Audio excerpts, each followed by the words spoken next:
Okay, Joshua chapter 2, there are 24 verses in the second chapter of Joshua, but we're going to pick up from the first chapter. That was last week's teaching, with Joshua with the order to cross the Jordan. Okay, God has told Joshua to lead the Israelites into the promised land, because who's dead? Moses. Moses is gone. Joshua is now in charge. So Joshua sends out the message to the people to get prepared, because in 3 days' time, they will cross the river, so be ready. Be ready to go. So we're going to jump into chapter 2, right there. The order's been put out. Get yourself prepared, get yourself ready. First section 1, verses 1 through 7, Rahab and the spies. Okay, it tells us this in chapter 2. And Joshua, the son of Nun, sent out Shittim, 2 men, to spy secretly, saying, "Go view the land, even Jericho." And they went and came into a harlot's house named Rahab, and lodged there. And it was told the king of Jericho, saying, "Behold, there came men in hither tonight of the children of Israel to search out the country." And the king of Jericho sent unto Rahab, saying, "Bring forth the men that are come to thee, which are entered into thine house, for they be come to search out all the country." And the woman took the 2 men and hid them, and said thus, "There came men unto me, but I wist not whence they were." And it came to pass about the time of shutting of the gate, when it was dark, that the men went out. Whither the men went, I wot not. Pursue after them quickly, for ye shall overtake them. Verse 6, but she had brought them up to the roof of the house, hid them under stalks of flax, which she had laid in order upon the roof. Verse 7, and the men pursued after them the way to Jordan unto the fords, and as soon as they which pursued after them were gone, they shut the gates.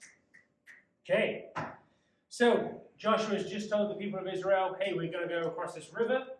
There's land over there. Be prepared. Be ready. Remember what it said before? We're going to need you to be men of valor, armed and ready to fight. We need to take this land. We need to be ready to take it. So, talking about leadership last week, we're talking about Joshua's leadership, and this is another instance of good leadership. He's asking them to be prepared, and then he's going, well, why should we be prepared? Well, I'm going to send people ahead to try and work this out, to find out. So, Joshua took initiative to prepare the people for the mission ahead. He passed on a message from God, hey, we're going to be going into the promised land. I'm going to be leading you there. We're going to leave in 3 days. We're going to cross the Jordan. We're going to get in there. It's going to be tough. You guys are not going to find rest until the people have rest. You men of valor will not be able to stop fighting until everyone has their homes, right? Everyone's ready to live. And that's really important. So Joshua takes initiative here, sends out spies to look out to the land and be like, what is going on? What do we need to be prepared for? What are we coming up against? Right? So Joshua decides to send ahead spies into the city of Jericho. So verse 1, 2 men are sent to spy on the city. So great preparation, good leadership. He knows what he's coming up against, and he's ready to go. So this type of leadership actually shows faithfulness towards the calling of God. Sometimes, and I read a couple of commentaries of different understandings of people, different teachers of this, and they said, hey, him sending forth spies shows that he doesn't have faith in God. Him sending forth spies shows that actually he's not ready to trust God the whole way through. Whereas actually what he's doing here is he is sending forth spies to know how to prepare. What has he got to look for? Instead he's saying, we're going to go. Oh, we're going to go. We're going to get this thing done. But I just want to know what's the next step. What's going to happen next? Are you telling me to take over Jericho? Or what's Jericho like? I've never been there before. So these spies have been sent out to bring back information to help with what will come next in the big journey, right? We can read in Numbers 13 that a group of spies like this, big group of spies, were sent out, and the mission did not go well. Why? Because they weren't sent out secretly. Kind of funny, right? If you're sending out a spy, do you want to make an announcement that the spy is going out? Kingdom, look! Wave goodbye to the group of spies as they go to do their job, and then they'll come back and it'll be fantastic. Well, no, because not everyone's on the same team here. Right? You're going to go and spy on this. Well, my cousin lives in that country. I should probably go and tell him. And I'm going to go tell him. And then when the spies get there, they're not going to be able to find out any information, and it falls flat on its face. So this time, Joshua sent them out secretly. Secretly sending out the spies. Instead of a big announcement, they get sent out quietly. Go and find out what you can find. So the spies went and they lodged with a harlot. What is a harlot? Anyone got any ideas? Is it a single woman? Prostitute. A prostitute. There you go.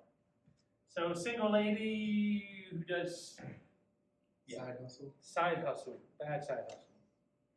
But the cool thing about this, the amazing thing about this is God's grace.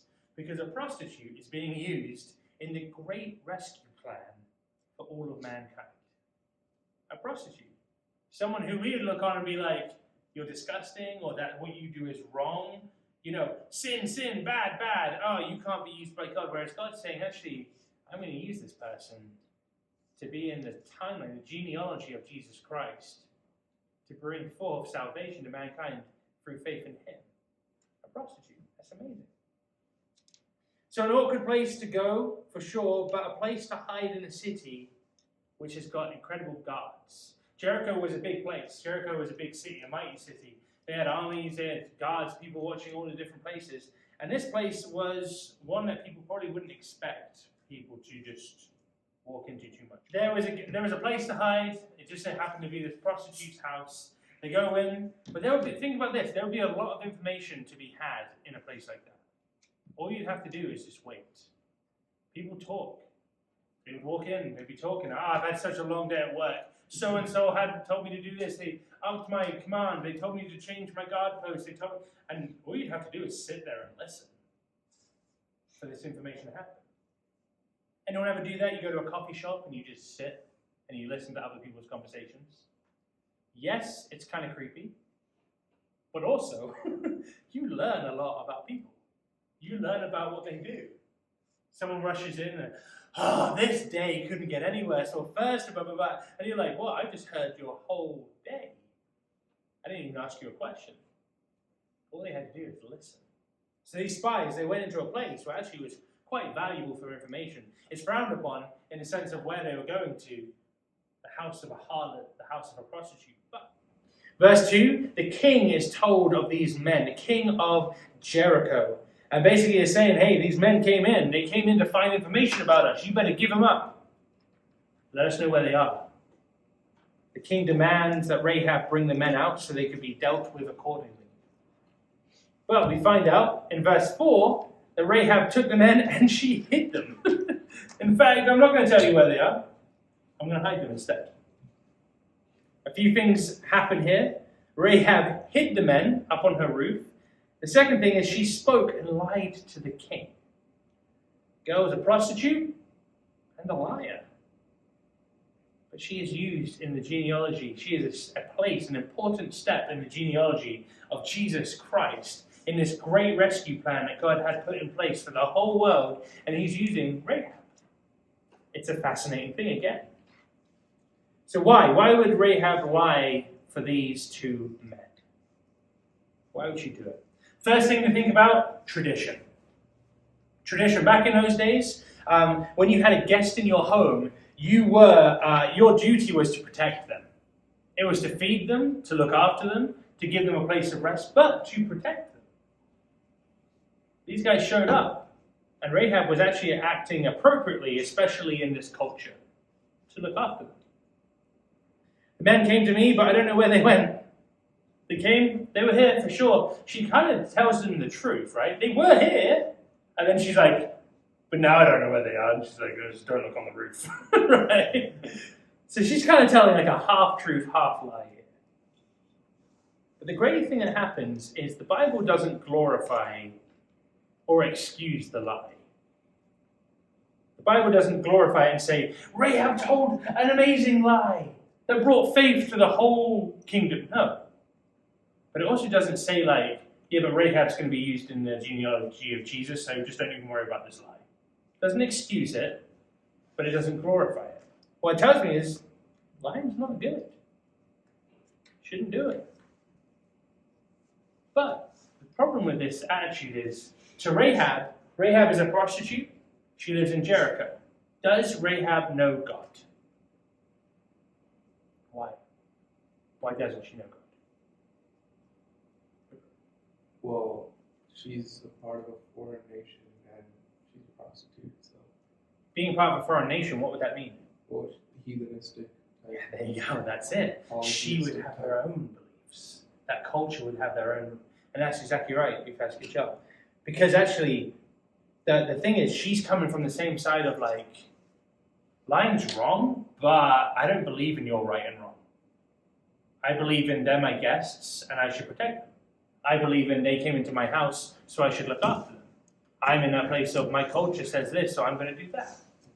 Lying's not right, but the best outcome that could have happened here would have been Rahab turning to God and asking for wisdom in protecting these two men. But she didn't, because she didn't know God, right? Rahab did what she thought was best. In verse 5, the men went out, they left, the guards left, right? And it says, and it came to pass about the time of shutting of the gate, when it was dark, that the men went out. Whither the men went, I wot not, pursue after them quickly, you should overtake them. The guards leave, right? There's some stuff in there that makes no sense. I wot not. I don't know where they went, basically. I don't know where they went. But Rahab was courageous. But Rahab was a pagan. We just said this. She believed in different gods. And she was a sinner living in a city and a culture that worshipped false gods and glorified immorality. So Rahab did what she thought was right, but she didn't know God. So it wasn't right. Verse 6 says she brought them up to the roof of the house and hid them under the stalks of flax, which she had laid in order upon the roof. The verse 6 tells us the truth of what really happened here. The guards have ran off. They ran towards the Jordan. The gates are now shut. The threat's over. So she goes upstairs and is like, I'm just going to go and chill out on my roof with those two spies. Because that's where I hid them, under stalks of flax. Rahab took the men to the roof, hid them. So Rahab diverts the king's guards, tells this little white lie, hides the spies, and has now gone back to them. And is like, hey, I'm here. And the thing that makes me laugh here is in verse 8, it says, and before they were laid down, she came up onto the roof. Before they had a chance to actually lay down under the flax, under these stalks, she was back up on the roof. So this thing happened fast. She's like, get up onto the roof fast, here they come. And she's that convincing that she's able to divert these guards to go a different direction. The gate shuts, she's back up there, and before they're even able to cover themselves properly, she's like, I'm back. The guards are gone. She's pretty convincing. Verse 7 tells us that the men went through the main gate and they were on a path by the Jordan. The guards left, and as they did, they shut the gates. Threat. We can jump into section 2, verses 8 through 14. Salvation for Rahab.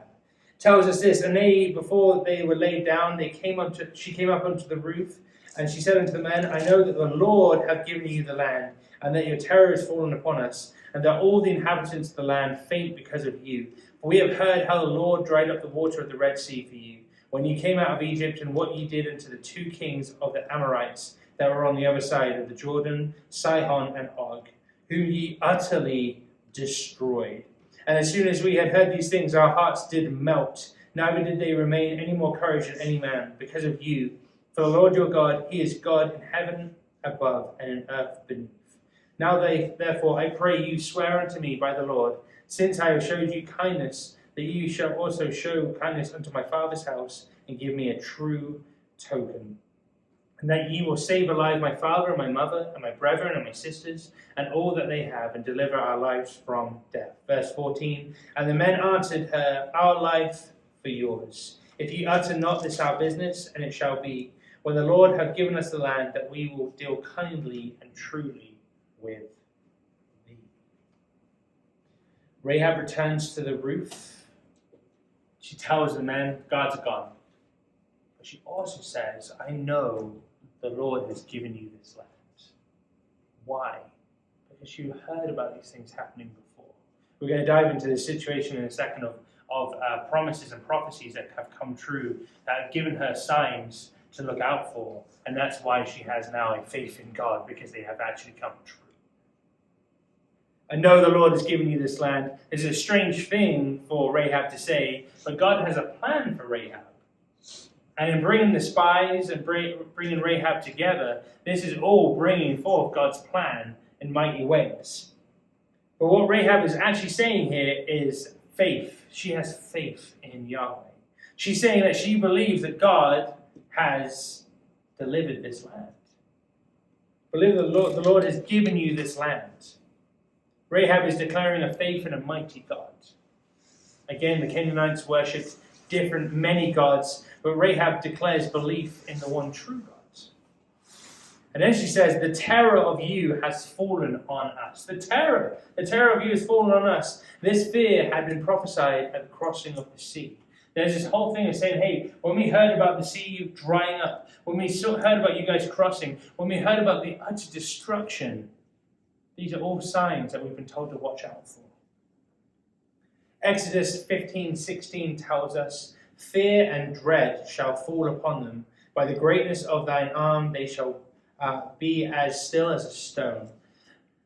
Till thy people pass over, O Lord, till the people pass over which thou hast purchased the land. So, Exodus 15:16 is this promise that goes out saying that when this stuff happens, when these guys pass over the sea, when these promises come true, Rahab's noticed this. Rahab's heard this and is now clinging to this truth, saying, actually, someone told me this was going to happen, and now it is. I should probably put my faith in that God. God promised to send fear and dread upon the Canaanites, and the arm, great and still as a stone, God delivered his promise time and time again. That's the amazing thing she's seeing here, that there's a fear that stops people, just stops them like a stone on the ground. Right? Can't move, no movement, you just fear, dread, terror upon them. Verse 10, Sihon and Og. They were kings of the Transjordan, which was also called Gilead. Okay, so basically Gilead is an area of land. They were kings upon this land, and Og was a giant, and Israel cowered before the giant people.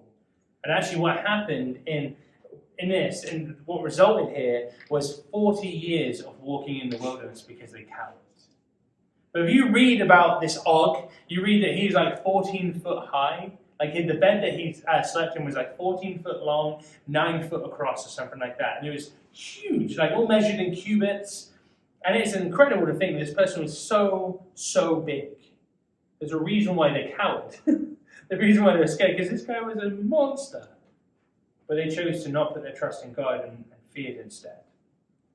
But Rahab has heard of how they treated Sihon and Og, that you utterly destroyed them. Utterly destroyed them. Destruction of all life. Joshua and his armies were responsible for that destruction.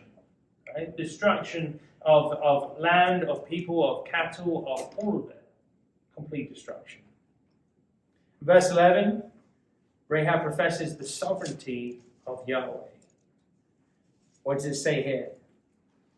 It says, excuse me, and as soon as we had heard these things, our hearts did melt. Neither did there remain any courage in any man because of you. For the Lord your God, he is God in heaven above and in earth beneath. Sovereignty in God, saying basically, now I know who he is. He's a God in heaven and on earth. He is almighty. He brings people forth and he completes his promises. He keeps his word. Rahab is an example of a non-Israelite, a Gentile, who comes to faith in God. And Rahab is included in the genealogy of Jesus Christ. I said this a couple of times, but it's really important that we remember that. Matthew 1, if you want to check that out. The other three people who were Gentiles, who believed and put faith in God, were Tamar, Ruth, and Bathsheba, if you want to look into them as well. Amazing things. These Gentile ladies who turned to the one true God, instead of going with the motions of their own culture, instead of following the footsteps of those around them, they choose the truth instead of lies. He is God in heaven above and on earth beneath. Rahab has a real understanding of who God is, right, and the expanse of his power. But another declaration from Rahab was proof of her faith in God. What's really cool is if we read it, Hebrews chapter 11 is kind of like the chapter of faith, right? Lots of people mentioned in this chapter. But Hebrews 11:31 specifically says this: by faith the harlot Rahab did not perish with those who did not believe, when she had received the spies with peace. By faith, Rahab the prostitute, right? The harlot Rahab did not perish with all of those other people who did not believe. In fact, she had faith in God. And because she had faith, she did not die. Because she had faith, she lived. Because she chose to bring those spies in, to look after them, to listen to them, and to believe in God. James 2:25 also mentions a little bit about that as well. But the important thing to think about here is Rahab was not saved by her works. Her bringing in the spies and hiding them up on the roof, that didn't save her. Her actions didn't get her any closer to God. It was her faith that saved her. Because her actions would have technically, she was a prostitute. That's a lot of sin, right? A lot of sexual activity outside of marriage. That's sin. Maybe that would have pushed her away from God. Maybe not. Who knows? But she wasn't saved by these actions. She was saved by her personal faith, her personal understanding of who God is. Rahab knew who God was. She knew who she was. But she trusted God for her life. In verse 12 it says, now therefore I pray you swear unto me by the Lord. Again, she's using the Lord, God, right? I swear that you swear unto me by the Lord, a promise of God, that because I've showed you kindness, because I've showed you such kindness, that you will show the same kindness to my father's house and give me a true token. Because I've showed you kindness, because when the guards came knocking, I didn't hand you over so you'd be put in prison or killed or flogged and flung onto the road outside. I showed you kindness and I kept you safe. So please, show my father's house the same kindness. Show my brothers, show my sisters, show my mom, show my dad, show the whole household that same kindness, I beg you. And she says, and show me a token to let me know. Right? Rahab wanted to see her family safe. She went far to see her family safe. She worked and she did all these actions for that, but she had faith in God. She also had love for her family. Rahab asked for a token, a sign that symbolized that the spies would keep their promise, their word in God to her. Right? The promise to God saying, in God's name, we will keep you safe. Rahab longed for assurance by asking for that oath. She wanted to leave her sinful life. That's what it tells me. She didn't want to remain where she was. She wanted to help her family out as best as she could, and this is the way to do it. Verse 13, and that ye will save alive my father and my mother and my brethren and my sisters and all that they have, and deliver their lives from death. And the men answered back, verse 14, our life for yours. This is the oath, pledging their lives against hers and her family, saying, we will all do this. You have saved our lives, we will save yours. When God gives us the land, we will deal kindly and truly with you. Which brings us to our final section. Section 3. Verse 15 to 24, the scarlet cord, mission accomplished. Verse 15 says this, then she let them down by a cord through the window, for her house was upon the town wall, and she dwelt among the wall. And she said unto them, get you to the mountain, lest the pursuers meet you, and hide yourself there 3 days, until the pursuers be returned. And afterward may ye go your way. How long were they waiting to prepare, Joshua, back then? 3 days. She's saying, wait in the mountain for 3 days. And the men said unto her, we will be blameless of this thine oath which thou hast made with us swear. Behold, when we come into the land, thou shalt bind this line of scarlet thread in the window, which thou didst let us down by. And thou shalt bring thy father and thy mother and thy brethren and all thy father's household home unto thee.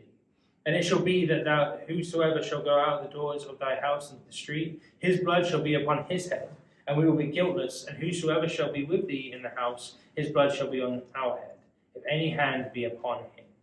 And if thou utter this our business, then we will be quit of thine oath, which thou hast made us to swear. And she said, according unto your word, so be it. And she sent them away, and they departed, and she bound the scarlet line in the window. And they went and came unto the mountain, and abode there 3 days, until the pursuers were returned. And the pursuers sought them throughout all the way, but found them not. So the 2 men returned, and descended from the mountain, and passed over, and came to Joshua the son of Nun, and told him all things that befell them. Verse 24, and they said unto Joshua, truly the Lord hath delivered into our hands all the land. But even all the inhabitants of the country do faint because of us. A lot of stuff going on here. Negotiations, action, hiding from people, and then finally, let's get going, let's do this. Verse 15, Rahab took in the men, she hid the men, lied to the king about the men, then Rahab helped the men escape. This is the fulfillment of keeping them safe, of protecting them, right? She lived by the wall, and just as easy as it was by throwing flax over the men to hide them on the roof, Rahab lowered a rope from her window, and they were out. Just as easy. You could hide on the roof, you could jump out the window. This is easy for us. Let's just do it. In verse 16, she gives them some orders or commands. Go to the mountains and wait there 3 days, then go on your way. Because people are after you. But I sent them to the river. But they're going to look for you. They're going to come looking for you. Don't be wandering around aimlessly. Don't be trying to get back across the river yet, because they're going to be looking. So truly Rahab is going above and beyond for these strangers. She's giving them advice. She's trying to keep them safe even when they're out of her company.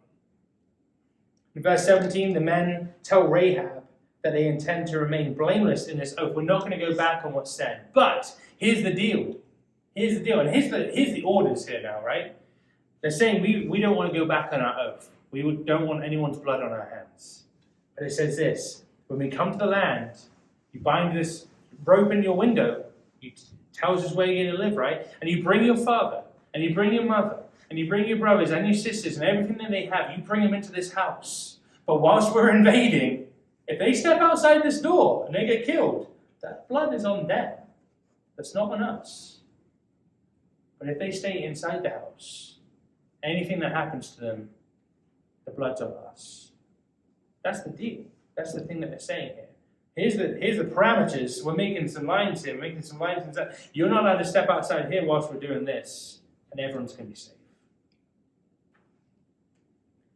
Making negotiations here. But the important thing is verse 17. The men say to her, we will be blameless of this oath. We made a promise to you, and we do not want to be blamed. We don't want to have blood on our hands. We want to see this thing through. You've helped us. We want to help you. In verse 18, we read about the scarlet thread or the scarlet cord. The simple cord was the symbol to the army of Israel that there were people in this house, in this city, that were to be spared, that were to be looked after. But despite Rahab's desire, and despite Rahab's faith in God, despite the promises of these spies, Rahab had to now put her faith in this simple action of hanging a thread from her window. Hanging a red cord from her window. Without this cord, she would not have been saved. Joshua, leader of the army of Israel, would be a savior to Rahab in a way, right? But a judge to the rest of Jericho. In the same way, Jesus is a savior for those who trust him, but a judge for those who reject him. See, Joshua could come in and just say, well, actually, no, I didn't make the promise with you. Everyone's going to die. But no, he's being a savior. He's keeping his word, keeping his promise. Not even his promise, the spy's promise. People coming in his name. That's what's important here. He doesn't have to fulfill this, but he does. Verse 21 says, according unto your words, so be it. Rahab responds to the spy's demands, to the negotiations here, saying, you know what? According to what you just said, deal. I'll take it. I'm going to snap your hand off. I want this done. So be it. The spies left not knowing the significance that this interaction with Rahab, the harlot, was. They didn't know what the big deal here, the big plan was. But Rahab's destiny, what was going to happen in the future for Rahab was she's going to marry one of the princes of Judah and be found, again, in the lineage, in the genealogy of King David to Jesus. She was a prostitute. She puts her faith in God. She welcomes these spies in, helps them, looks after them, protects them, helps them escape. Brings them to the point where she's saying, okay, I just want help. And God's got this incredible plan for a person that we would look on in life and be like, you don't know Jesus, and that's very evident. Because we're judgmental. Because we're human. Whereas God sees Rahab, the harlot, and sees the faith that she has. And it's like, I have bigger plans for you. That tells me anyone can be used by God. That tells me everyone should be eager to know what plan God has for them. Because he has incredible plans. In verse 22 to 24, we see the mission accomplished. And it's kind of funny because the words that these spies say, they say when they come back from the mountain, they come to Joshua. And they say unto Joshua, this is verse 24, end of verse 23, it says, they tell him all things that befell them.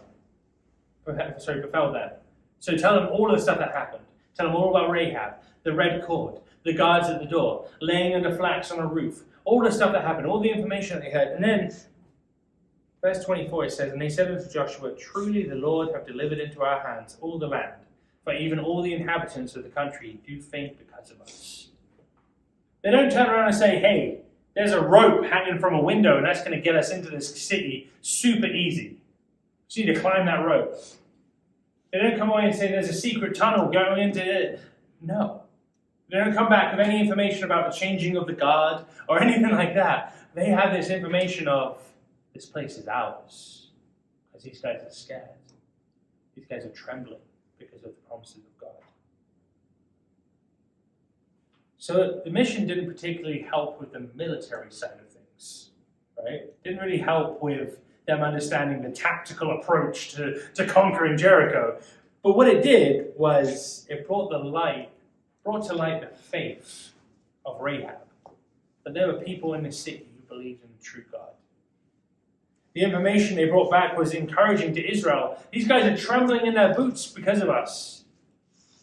And both things seem to be more valuable things, like the faith of Rahab in the one true God and the fact that God's promises are coming true. That's super valuable stuff to know, right? If you're thinking about all the wars that are going ahead, if you heard that your enemy was scared of you, oh, that's a victory in my books already. I'm chalking that 1-0 already. I'm in your head. I'm going to win. And then you think, there's people who believe in the same God as us. There's people who believe in the same God because the God we believe in, promises come true. Man, I'm 2-0 up right now. This is fantastic.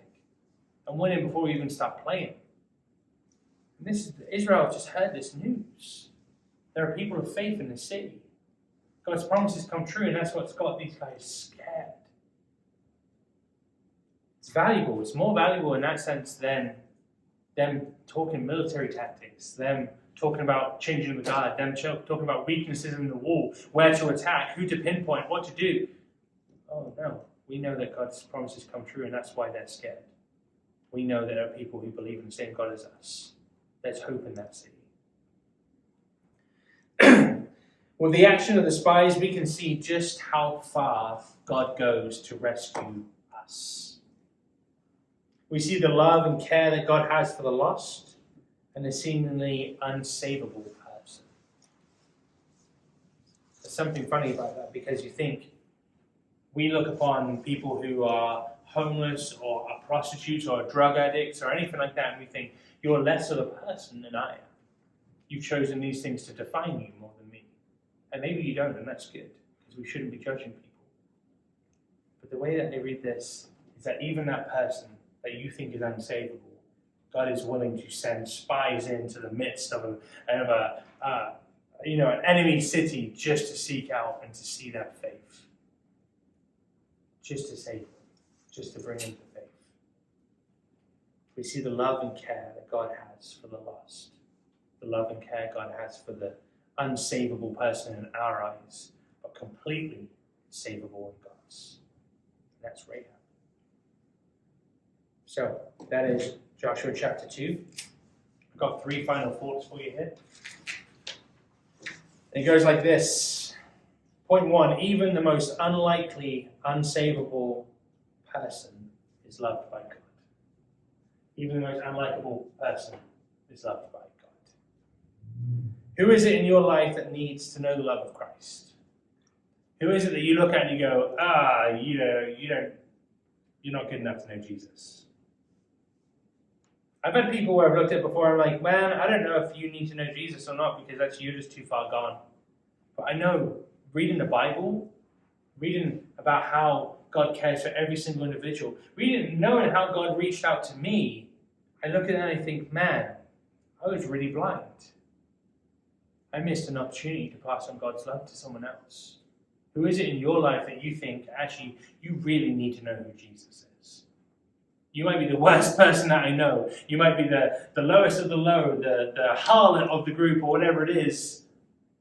You need to know Jesus. Point 2. Rahab was not saved by her works. She was saved wholly by her faith in the one true God. Are you trying to work your way to heaven? You're trying to just do good thing after good thing after good thing, hoping in the end God will be like, forget about those sins. Look at all the good stuff you did. Good for you guys. Well done. It's not going to get you very far. Rahab's actions spoke about the faith she had, right? Her actions backed up what she believed in. She believed in God, so she saved the spies. She believed in God, so she helped them escape. She believed in God, so she followed instructions. She believed in God. Her actions didn't get her any closer to God. Third point. God sent the spies to bring to light the faith of Rahab. God sent those spies. Put the idea in Joshua's head to go and find Rahab in Jericho. The enemy city where they believed in different gods, where they could be killed for just being there, for spying on them, anything like that, trying to find information. King sent his guards, they would have been dealt with pretty badly. But God sent the same rescue mission for every single one of us. You can read in the Bible about Jesus being this incredible shepherd who has this flock, 100 sheep. And when one wanders up, he says, hey, 99, you stay right here. I'm going to go out into the danger. I'm going to go into wolf territory. I'm going to go into bear territory, to lion territory. And I'm going to save that sheep. I'm not just going to save it and leave it there. I'm going to pick it up. I'm going to bring it home. I'm going to bring it home. That's what God does for every single one of us. In this account, in the scriptures, in the book of Joshua, we can read about Rahab being in the midst of the lion's den, in the wolf territory, in the bear territory, of all these people who want to kill and destroy. And God sends in these 2 spies to bring to light faith for salvation. Not just saving her physical life, but saving her forever life, her spiritual life. The life after this life, right? Heaven. So, we can learn a lot from Rahab about what she does, how her actions back up her faith. Don't lie. Don't do it. Don't be a harlot. That's an obvious one. But do place your faith in God and understand however good you work, however much good things you do, it doesn't get you close to heaven. It's your faith in God that saves you. There it is. Joshua chapter 2.